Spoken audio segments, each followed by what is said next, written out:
Alors pour la table ronde, on va commencer sans plus tarder. Nous avons le plaisir de recevoir aujourd'hui Muriel Le Boulanger. Bonjour Muriel. Bonjour. Voilà, prof d'anglais, c'est la petite blague parce que vous connaissez parfaitement l'anglais, directrice GPSO Énergie, c'est un grand plaisir de vous avoir, Muriel, avec nous. Sandrine Conrat, bonjour Sandrine.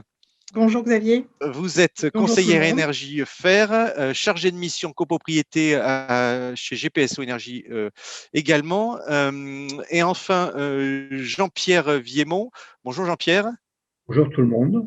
Voilà, vous êtes président d'un conseil syndical, vous allez nous expliquer tout à l'heure. Et donc, c'est un grand plaisir, effectivement, d'avoir un conseiller syndical avec nous qui va nous faire un témoignage je dirais en réel, je n'osais pas revenir, Muriel, sur ce sujet, mais en réel sur votre copropriété. Alors peut-être pour commencer directement dans le vif du sujet, puisqu'on a cette table ronde qui va durer environ une demi-heure, et ensuite on a 5 intervenants qui chacun vont intervenir pendant 20 minutes. Donc vous voyez, on a un programme très dense pour cet après-midi. On finit en beauté ces grands circuits du trimestre. Muriel, peut-être pour repositionner l'ALEC, alors c'est un acronyme que tout le monde ne connaît pas, c'est Agence locale de l'énergie et du climat. Tout à fait. Et l'accompagnement, c'est quoi le métier de l'ALEC et c'est quoi le territoire sur lequel vous intervenez? Alors, nous sommes une structure associative qui a été créée à l'initiative de Grand Paris Seine-Ouest en 2008. Donc, nous avons fêté nos 13 ans cette année. Nous intervenons sur le territoire donc, de Grand Paris Seine-Ouest, qui est situé en plein centre du 92 et qui recouvre 8 communes, Boulogne-Billancourt, Issy-les-Moulineaux, Vanves, Meudon, Chaville, Sèvres, Ville d'Avray et Marne-la-Coquette. Importante puisque c'est notre présidente, la maire de Marne-la-Coquette, même si c'est de la plus petite commune du 92. Nous avons… Il y a une copropriété. Il y a une copropriété, mais malgré tout, il y en a plusieurs, je crois, il y en a peut-être un petit peu plus. Malgré tout, nous travaillons sur un territoire assez varié. Donc, il y a 320 000 habitants sur le territoire de Grand Paris Seine-Ouest. Et notre ALEC intervient à la fois sur la cible grand public et sur la cible professionnelle. Donc, nous intervenons aux côtés des collectivités pour améliorer leur parc énergétique, leur parc de bâtiments d'un point de vue énergétique. Nous les aidons également, nous les appuyons dans la formulation et le développement de leur politique énergie-climat. Nous commençons à travailler avec les professionnels du secteur de la rénovation énergétique, que ce soit dans le cadre de forums de la rénovation énergétique, puisque nous organisons notre prochain forum qui s'appelle Rénovabitat, qui aura lieu le samedi 29 mai prochain à Sèvres. Alors, on croise très fort les doigts pour qu'il puisse se tenir. Il sera en extérieur. On essaie de se donner le maximum de chances pour qu'il puisse se tenir. Donc, ce sera un samedi. Il est ouvert à la fois aux maisons individuelles et aux copropriétés. Donc, c'est la deuxième édition de ce forum. Et à ce titre-là, nous invitons les professionnels qui seraient présents aujourd'hui, que ce soit dans l'Assemblée ou parmi les panélistes, à revenir vers nous si vous souhaitiez participer, que ce soit en tant qu'exposant ou en tant que visiteur. N'hésitez pas à revenir vers moi. Vous aurez des informations sur le site de GPSO Énergie, gpso-énergie.fr. Et puis, nous, bien entendu, nous travaillons avec les habitants du territoire, propriétaires, copropriétaires, bien sûr. Je rappelle qu'il y a quand même 5000 copropriétés sur Grand Paris Seine-Ouest et la plupart ont été créées après les premières réglementations thermiques. Du coup, il y a un énorme enjeu de rénovation énergétique de ces copropriétés. Et Sandrine fait partie de l'équipe et coordonne l'équipe des conseillers énergie fer, puisque nous faisons partie du réseau fer. Sandrine coordonne l'ensemble des coéquipiers qui travaillons aux côtés des habitants, les accompagnons pour pour développer, enrichir leur projet de rénovation énergétique et leur donner un maximum de clés. Et d'ailleurs, je signale, avant de donner la parole à Sandrine, je vous laisse, Xavier, décider à qui donner la parole après.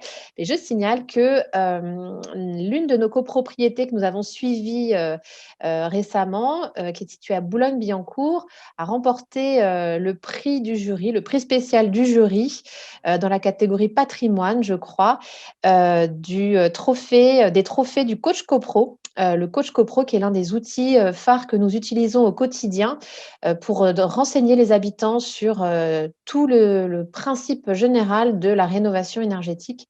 Et ce coach copro est piloté par l'Agence parisienne du climat. J'ai vu Jessica Jacobi de l'APC, l'Agence parisienne du climat, parmi les panélistes, donc elle interviendra certainement tout à l'heure.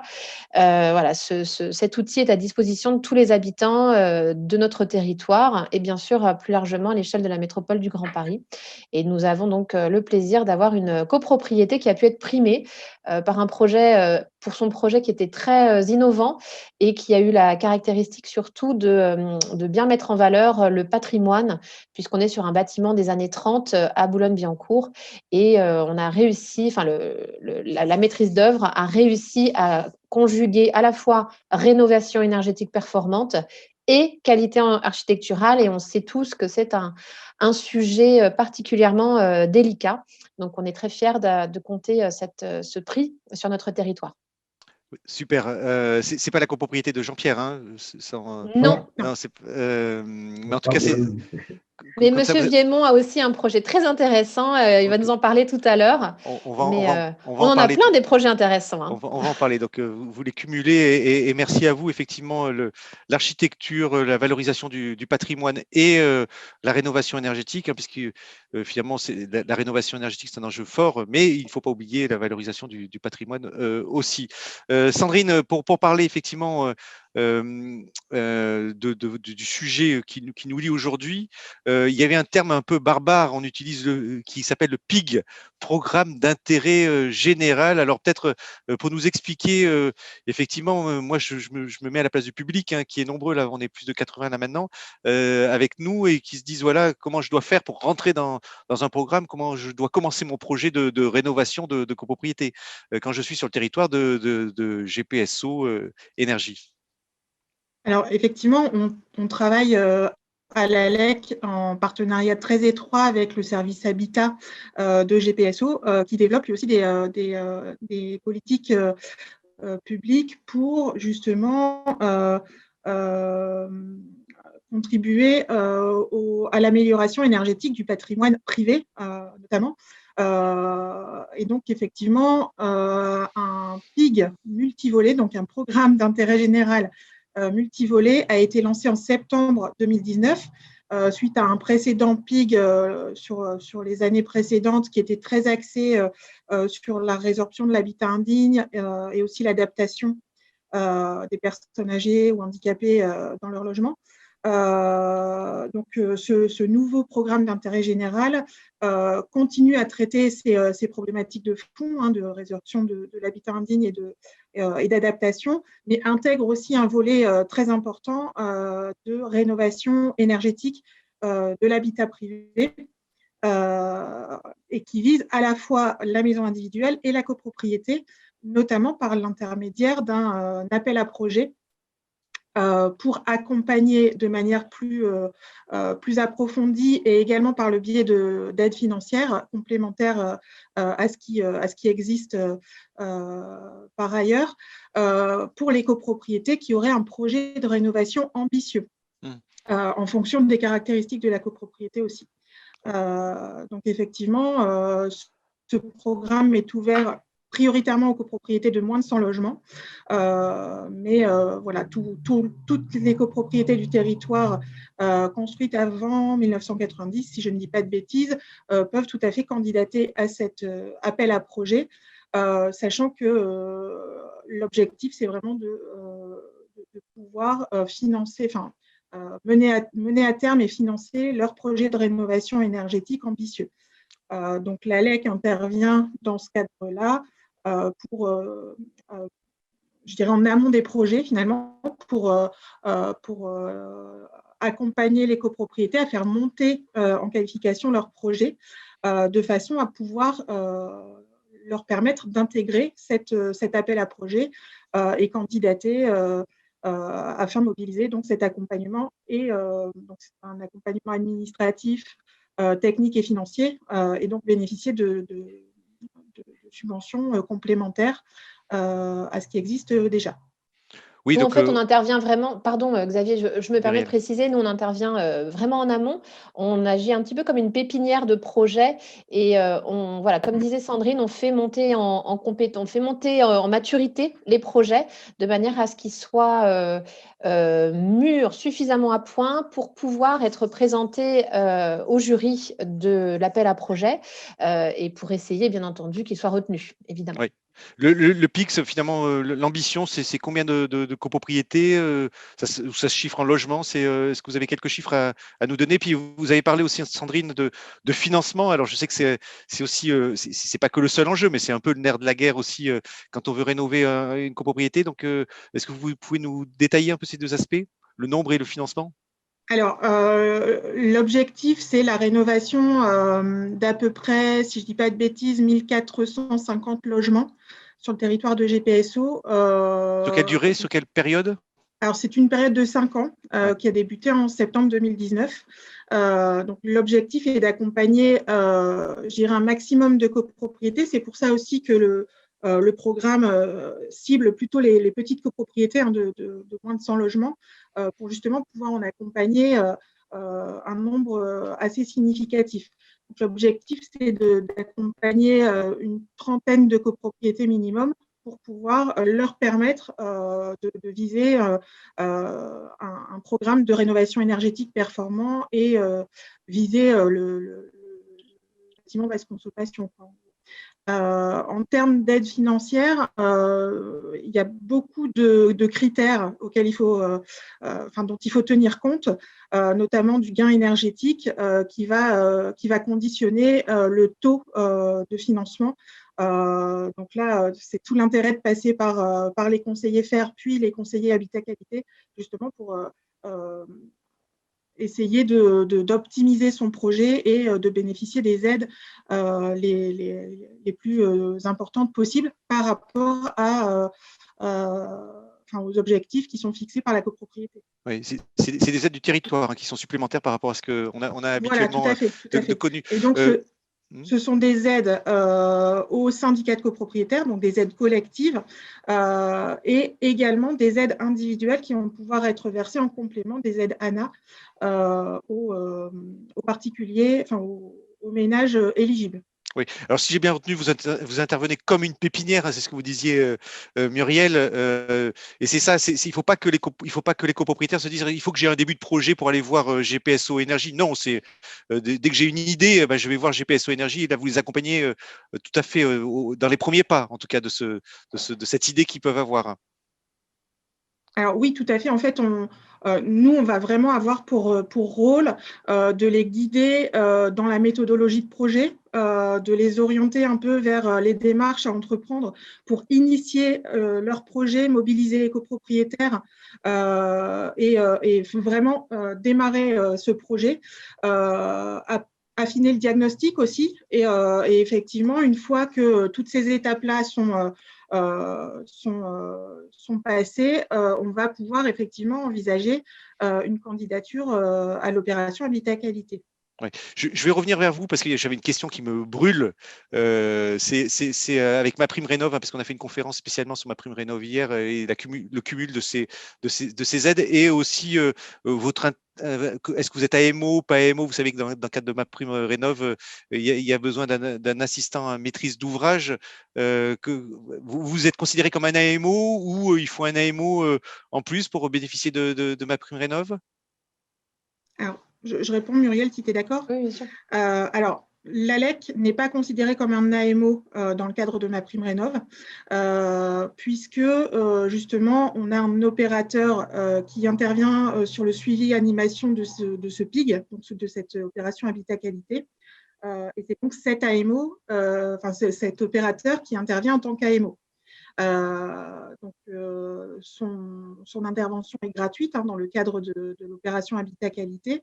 Et dans ce cadre-là, effectivement, la copropriété n'a pas à solliciter l'aide pour l'AMO dans le cadre de ma prime rénov, puisqu'elle est prise en charge par GPSO. Ah oui, donc vous avez un AMO maison, entre Voilà, c'est guillemets, ça, un peu. qui est l'AMO qui fait, qui est référencé alors du coup par les Voilà, services de l'État en tant tout à fait. qu'AMO dans le cadre de MaPrimeRénov'. Ah ben ça c'est Tout une à bonne, fait. L'opérateur qui est retenu pour l'OHQ, effectivement, est référencé dans le ROD de l'ANA, effectivement. Jean-Pierre, on a le plaisir aussi de vous avoir avec nous. Peut-être on peut parler d'un témoignage d'une copropriété. Peut-être vous pouvez nous présenter Oui, votre copropriété. Vous avez combien il y a de logements, voilà. on se pose plein de questions, de quelle est sa date de construction, est-ce qu'elle a été rénovée, quel type de rénovation, quel type d'écueil vous avez pu avoir. Bon, enfin, on va revenir sur les questions, mais peut-être pour nous présenter déjà la copropriété. Oui, donc voilà, c'est une copropriété de 51 lots située à Vanves, dans le Haut-de-Vanves, s'il y en a qui connaissent, qui a été mis en, comment dire, en service dans les années fin 50, 59-60, quoi. Et voilà, il y avait le dernier ravalement avait eu lieu dans les années 90, donc il était temps de prévoir un ravalement. Donc le conseil syndical en 2016, moi j'en faisais pas partie à l'époque, en 2015 comment dire, proposé de faire un audit énergétique, puisque c'est à la mode à l'époque, c'était même demandé par la législation. Donc cet audit énergétique a été lancé, et moi je suis rentré au conseil syndical à cette époque-là. Ah, donc comme je n'y connaissais pas grand-chose, j'ai cherché à avoir de l'information. Donc il y avait des affiches sur la commune qui parlaient du club Coach Copro. Donc voilà, donc je me suis abonné, je suis allé voir. Il y avait une permanence de l'ALE tous les mardis, tous les premiers mardis du mois. Donc je suis allé voir et j'ai fait la connaissance de Sandrine Conrat. Et puis après, on ne s'est plus quitté, c'est le moment de le dire. Donc en 2016, on a voté ce fameux audit énergétique. En 2000, je regarde mes petits 17, suite au résultat de la synthèse, disons, de cet audit énergétique, qui a été fait avec une OMO externe, bien sûr, on a présenté au conseil syndical un projet de MOE de conception, avec la même maîtrise d'œuvre, pardon. Donc, le projet la MOE de conception a été voté, donc en 2017. Ça a duré 2 ans, et en 2019, on a présenté au conseil en AG, une AG spéciale, hein, les résultats des calculs des études de l'AMOE. On a présenté le résultat et on a fait voter les travaux. Donc on a suivi les 3 étapes de l'ADEME: audit énergétique, MOE de conception et vote des travaux. Alors, pendant cette période, on a communiqué pas mal avec l'ALE. Et puis, je m'étais inscrit aussi Sandrine m'avait proposé de rentrer au club CoPro, qui est un club organisé qu'elle anime au sein de GPSO, et qui fait se rencontrer justement des membres de conseils syndicaux de plusieurs résidences de GPSO pour échanger justement les difficultés qu'on pouvait avoir, comment on a réussi à les résoudre, etc. Et quand on a présenté le projet à l'AG de 2019, est arrivé le fameux PIG. On a parlé tout à l'heure. Oui. Donc, Sandrine nous a proposé comment dire, d'intégrer ce PIG pour les fameux projets, dans l'appel à projet, compte tenu qu'a priori, on avait pas mal de critères qui étaient remplis. Hein. Elle a dit tout à l'heure qu'il fallait beaucoup de critères. On a pas mal de critères qui étaient remplis, surtout l'ambition du projet qui prévoit en gros 30% d'économie d'énergie, qui est un seuil important pour entrer dans l'appel à projet. Et on a été, alors ça je ne sais plus, je ne peux pas vous lire la date, mais on a été reçu, l'appel à projet a été, accordé à la copropriété. Alors on est rentré dans l'appel à projet, pas au début, puisque le PIG est arrivé en 2019, et nous on en était au vote les travaux. Mais c'est pas grave, ils ont quand même bien aidé. Donc, dans le cadre du PIG, justement, ils nous ont beaucoup aidé sur l'aspect recherche de financement et d'aide. que ce soit par GPSO, que ce soit par les départements, que ce soit auprès de l'ANA, etc. Donc GPSO nous a vraiment aidé sur cet aspect-là. Oui, quand on regarde Jean-Pierre aujourd'hui, vous en êtes en termes de travaux. Est-ce que les travaux, donc c'était voté en 2019, Oui, les ils travaux ont ont été commencé en réalisés? février 2021, c'est-à-dire qu'on est en plein travaux. Ah, vous avez commencé juste maintenant. Alors, et c'est le programme des travaux là, au niveau de la copro, si j'ai bien compris, l'objectif c'est 30% d'économie d'énergie. Oui, alors je peux vous dire. C'est quoi le programme de travaux qui est prévu sur votre Alors, copro? une isolation complète, un ITE, quoi, Ouais. avec changement des persiennes, parce comme on a des murs pas très épais, on ne peut pas mettre des volets roulants, on est obligé de mettre des persiennes. Donc les persiennes, comme l'isolation, elle vient rentrer à l'intérieur des ouvertures des fenêtres, il faut les remplacer parce qu'il faut mettre des persiennes un tout petit peu plus petites. Donc on enlève toutes les persiennes et on remet des persiennes neuves. Donc ça, c'est compris dans le lot 1 isolation. On a comment dire, des menuiseries privatives. Il y avait encore quelques logements qui n'avaient pas de double vitrage. Donc, il y en a à peu près entre 10 et 15%. Donc là, on a voté le fait que ces gens-là étaient obligés de passer au double vitrage. Dans la mesure où on faisait de la rénovation énergétique, il y a la législation prévoit qu'on puisse obliger, que l'AG puisse obliger ces gens-là à passer au double vitrage. Donc ça a été voté aussi pour les gens concernés. Puis on a un petit peu de menuiserie privative, mais c'est pas de la rénovation, donc j'en parle pas. Le troisième lot, c'est l'étanchéité de la toiture, qui n'avait pas été revérifiée depuis un certain temps. Donc là, on a refait toute l'étanchéité. Et aujourd'hui, elle est faite, elle est finie. Ça a commencé en février, c'est fini. L'aspect, le lot 4, c'est l'aspect ventilation. Dans la mesure où on isole, il faut prévoir une espèce de VMC.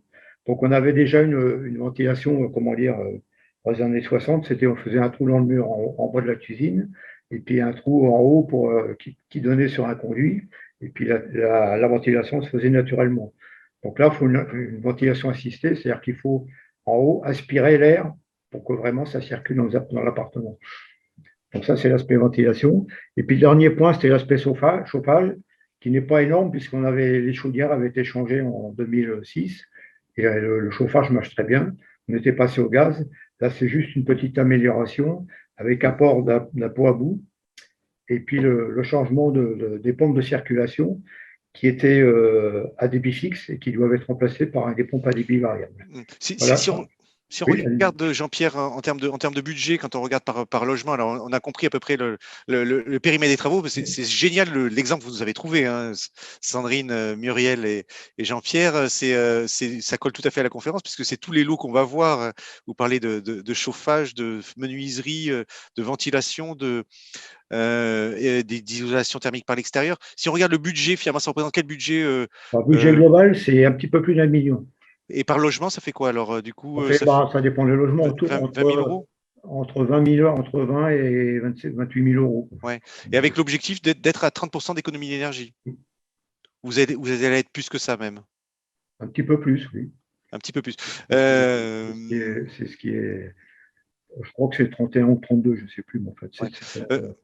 Sandrine, quand on accompagne une copropriété comme celle de Jean-Pierre, j'imagine, on en avait parlé en préparant cette table ronde, il y a des fiches techniques parce qu'il y a tellement de questions que se posent les copropriétaires. Et puis ce qu'on voa c'est que c'est un projet de longue haleine, Jean-Pierre, entre le moment où il y a cette première idée qui arrive en disant 2015, si je ne me trompe pas, ou 2014, mais 2015, je rencontre l'ALEC et puis je commence à faire les travaux en 2021, donc soit 6 ans après, le temps de faire tout ça. Sandrine. Alors, c'est un point, je peux en parler. Moi, au début, je me suis dit, quand on me disait il faut 4 à 5 ans pour aboutir, j'étais un peu sceptique.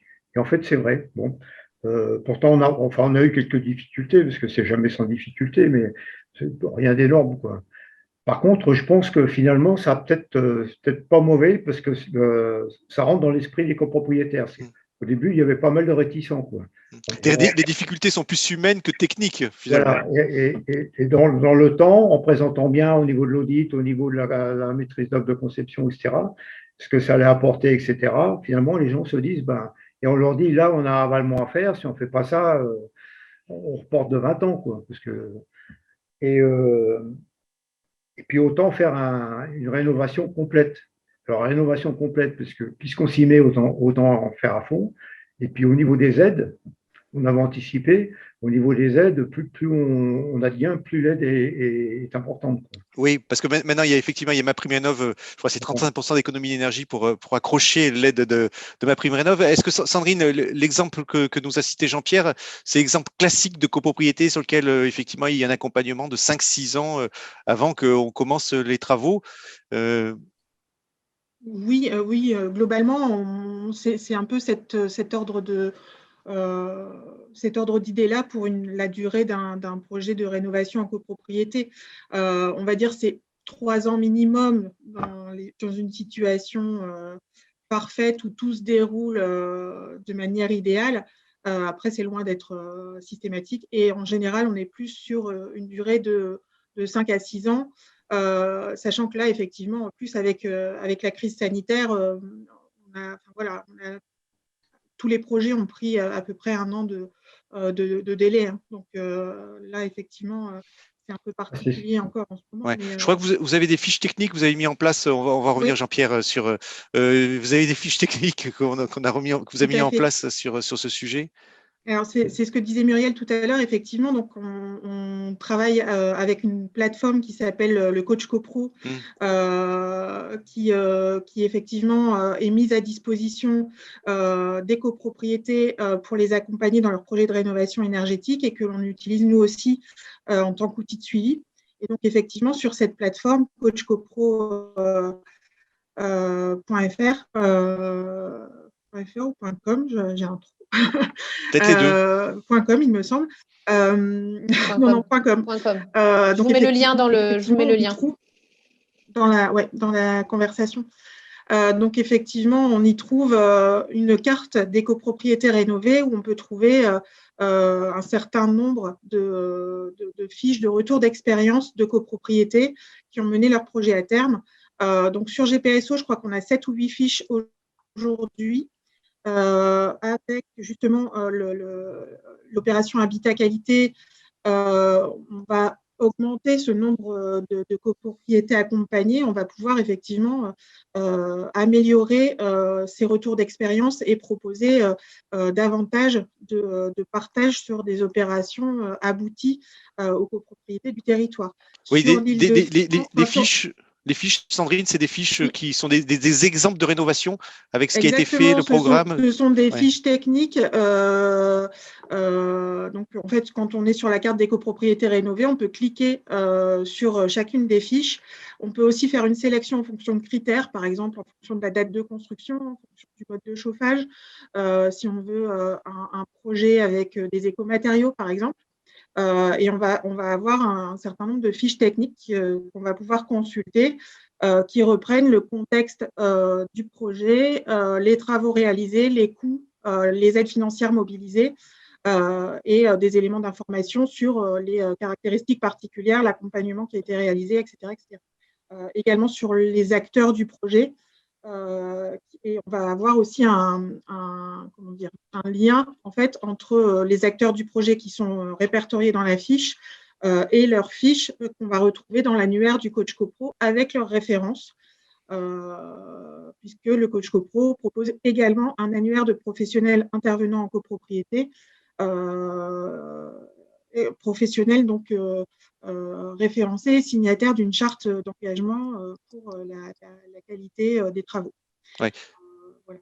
Si on regarde, Muriel, de manière globale sur le territoire, juste pour reprendre, dézoomer un petit peu sur le territoire, finalement, c'est quoi le patrimoine? Est-ce qu'il y a beaucoup d'immeubles qui sont en catégorie, en étiquette énergétique très mauvaise, F ou G, ou c'est des immeubles qui sont plutôt, il y a beaucoup d'immeubles des années des 30 glorieuses, hein, comme celle que décrit Jean-Pierre, ou c'est des immeubles plus récents?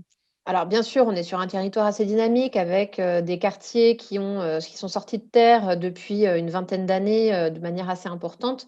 Mais comme je vous l'expliquais au début, sur les 5000 copros, il y en a une très grande majorité qui a été construite avant les années 75, avant les premières réglementations thermiques. Donc, on a une variété de tissus urbains assez assez riche, puisque on a à la fois la ville de Boulogne qui se rapproche plus du paysage parisien, avec énormément de copropriétés, des bâtiments qui sont pour beaucoup des 30 Glorieuses, clairement. Et puis aussi un patrimoine des faubourgs, quoi, qui prennent pas mal de place sur Boulogne-Billancourt, sur Issy-les-Moulineaux, sur Vanves.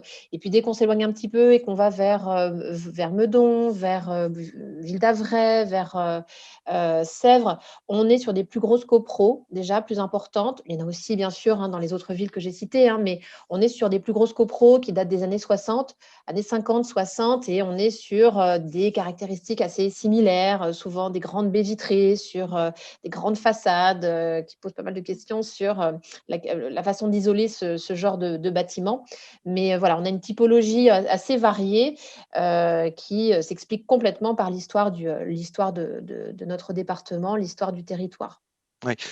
Jean-Pierre, pour revenir sur votre copro, finalement, si on devait dire, et puis il y a une question aussi, si on veut dire le principal difficulté que vous avez eu sur votre projet, est-ce que c'est d'embarquer les copropriétaires ou c'est des problèmes techniques? Je crois que l'embarquement du propriétaire, c'est effectivement un sujet très important qu'il ne faut pas négliger, quoi. Il faut vraiment les informer, faire des réunions de présentation Et puis voilà, j'imagine faut les motiver au cours du projet, quoi, parce que j'imagine que dans votre immeuble aussi, il y a différents types de catégories sociales pour les classer de copropriétaires. Donc, il faut que chacun puisse suivre aussi ce projet quand on a des budgets de 20 000 euros. Et donc, il faut accompagner aussi, j'imagine, des copropriétaires. Oui, ils viennent nous poser des questions, carrément, donc on leur répond, et puis voilà, quoi. C'est ce qu'on appelle les ménages modestes et très modestes, Sandrine. Oui. Est-ce qu'il y a des projets Les ménages modestes, très modestes, donc on leur avait dit qu'il y avait l'ANA, etc. Ouais. Là, c'est GPSO, c'est l'OHQ qui a fait les dossiers pour ces gens-là. Ouais. C'est le rôle, effectivement, vous contactez l'OHQ, et puis c'est l'OHQ qui a fait les dossiers ANA, par exemple. Oui, pour que le projet puisse se réaliser. Il y a une question d'Aurélien, allez, je la pose parce qu'il nous reste encore quelques minutes. On avait dit parce qu'on a un gros programme aujourd'hui jusqu'à 14h40.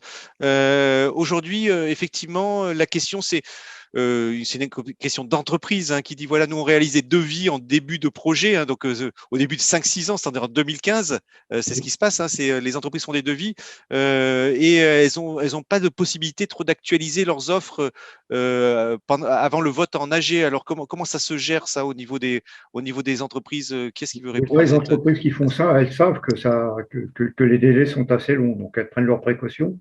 Ouais. Et puis, entre le moment où on a voté et à partir du moment où on a voté, c'était un peu limite, mais personne n'a touché à ces prix. Et puis, entre le moment où on a voté et le moment où on a démarré les travaux, c'est pareil, ils n'ont pas bougé leur prix, mais ils auraient pu. Oui, donc, oui, parce que les délais sont largement passés. Je pense qu'ils sont habitués et ils prennent un peu leurs précautions. Ouais. Est-ce que du coup, Sandrine, là, je pose une question technique, là, c'est MaPrimeRénov', et puis tu vas intervenir aussi sur ce que tu voulais dire, mais MaPrimeRénov', est-ce que finalement vous intégrez, vous avez réussi à raccrocher la copropriété dans MaPrimeRénov', parce qu'on peut encore, il me semble-t-il. Vous parlez de la nôtre, la propriété? Oui, la vôtre, oui. Non, ça n'a pas été rapproché. Alors pourquoi? On a étudié, l'OHQ a étudié le problème, parce qu'il y a des gens qui posaient la question. En fait, là, on a dans le cadre du projet, qu'on est rentré dans le projet GPSO, GPSO nous attribuait une subvention substantielle et sous condition donc cette subvention, elle n'est pas cumulable avec d'autres subventions comme MaPrimeRénov'. Donc, on a fait la balance entre les deux et la subvention GPSO était plus intéressante parce que la subvention GPSO, alors le deuxième aspect, c'est que avec la subvention GPSO, on avait les primes ANA, dont on parlait tout à l'heure. Si on rentre dans la prime Rénov', il n'y a plus de prime ANA. MaPrimeRénov', elle est forcément collective pour des travaux collectifs. C'est-à-dire qu'avec MaPrimeRénov', pour les travaux collectifs, il n'y a plus de primes individuelles. Ce qui fait que les gens, les moyens revenus, comme on disait tout à l'heure, ou les faibles revenus, ils avaient voté en espérant avoir une prime ANA, on n'a pas voulu remettre ça en question. Donc, du coup, on n'est pas rentré dans MaPrimeRénov'. Allez, j'ai un petit quiz pour vous. Ça, c'était pas prévu, Sandrine, Muriel et Jean-Pierre, pour le public, mais vous allez pouvoir voter aussi. Et Sandrine, je fais juste le Ouais, petit quiz et puis vas-y. D'accord, ok. Allez, je fais le petit quiz et puis après tu interviens. Alors, Je- donc, je- je vous permets de voter. D'accord. Sur le petit quiz, on a un petit décalage de son, alors donc on a du mal à se comprendre. Sur ma prime rénov, vous pouvez voter, Jean-Pierre aussi, Muriel et Sandrine. Alors, l'histoire de Euh, 35%, ça reste. alors, attendez, laissez voter, laissez voter les gens, Jean-Pierre. On laisse voter. Donc, chacun voter. Allez, je vous laisse 10 secondes. Alors, il y a 3 questions. C'est pour bénéficier de ma prime rénov, les travaux doivent permettre un gain énergétique de 35%. L'assistance à maîtrise d'ouvrage MOA peut être prise en charge par ma prime rénov, vrai ou faux. Et ma prime rénov n'est pas cumulable avec des aides de collectivités locales ou celles d'action. Je ne sais pas les actions locales, je ne sais pas ce qu'il y a derrière parce que je ne vois pas tout. Non. Allez-y. Alors, Action Logement. Action Logement. Allez-y, allez voter. Pourquoi est-ce que moi je vois pas tout 10, 9, je vous laisse 10 secondes. 8, 7, 6, 5, 4, 3, 2, allez-y, votez. 1. Alors, je vois qu'ils ont du mal pour la première. Non, c'est bon. 0. Allez, c'est gagné. Je mets fin au vote et je vous partage les résultats. Comme ça, on va voir ce que ça va donner. C'est Benjamin qui m'a rappelé que j'avais oublié le quiz. Le quiz. Alors, pour bénéficier de ma prime rénov, les travaux doivent permettre un gain énergétique de 35%. Est-ce qu'on est bien d'accord avec ça, Sandrine, Muriel et... Oui. C'est ça, hein, c'est 35%. Donc là, Oui. 92%, vous avez voté donc vous n'êtes pas trompé.